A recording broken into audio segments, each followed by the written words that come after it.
Welcome to Center Stage. My name is Mark Gordon. Everclear is back on tour. They're promoting a new CD. In a Different Light showcases some of the band's classic material with some new arrangements. Stay tuned as we take you center stage with Alexakis, the frontman for Everclear. How did it start out for you?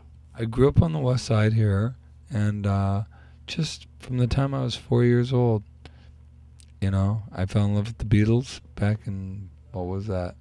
Must have been 66, 65, 66. I always wanted to be in a rock band. I didn't care about being famous or anything like that. I just wanted to play rock and roll for a living.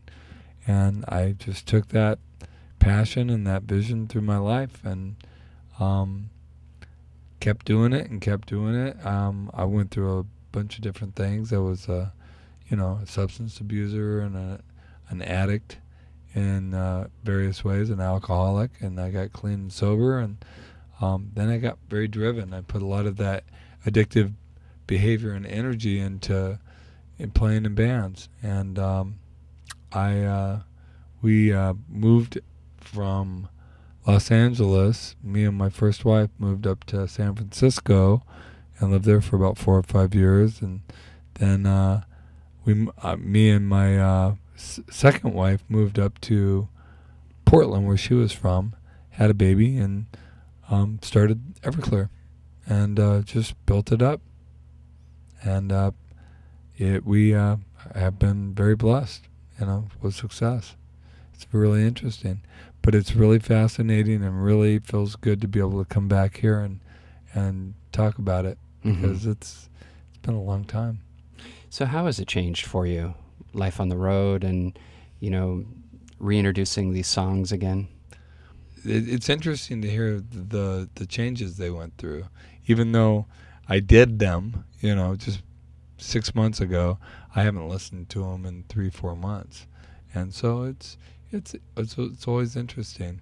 Our new single, At the End of the Day, is an interesting song. I wrote that in 2004 and liked it but didn't love it, and let someone else record it. And then I went to Iraq last year at the end of the year with Everclear, and we played the basses there, and it was about 5 or 6 days after the election, after the presidential election. And it was I don't know if you've ever spent much time on a military base, but it's a whole different way of life.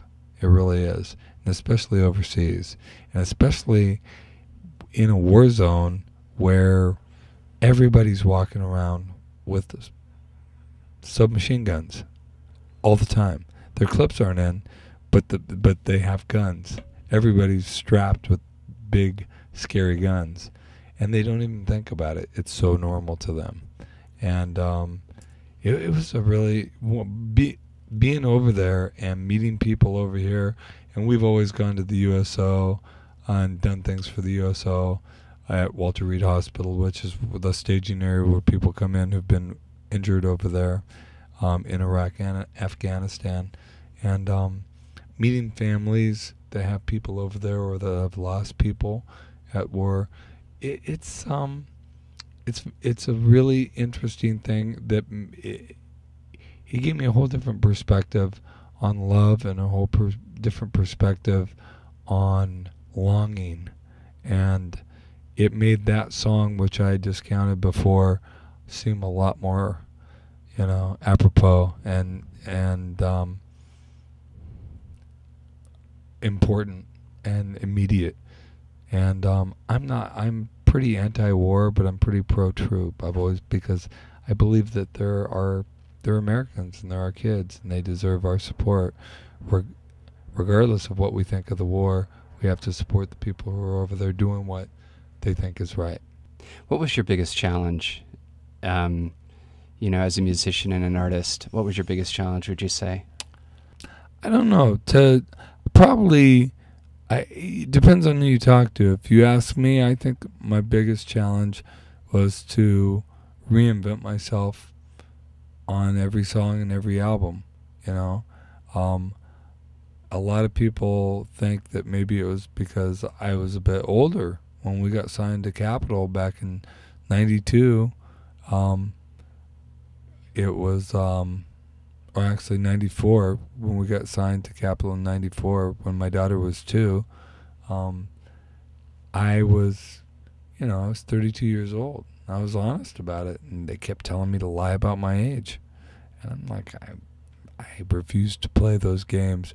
I think the hardest thing is I just refuse to play games and just dealing with like lies and subterfuge and any kind of passive aggressive BS behavior. I just don't want to do that. And I felt really good last night. We were watching on the bus a documentary about Tom Petty, and that's a guy that's always stuck to his guns and his beliefs and just tilted at windmills his whole life and career and won, really won. And he's just a real inspiration.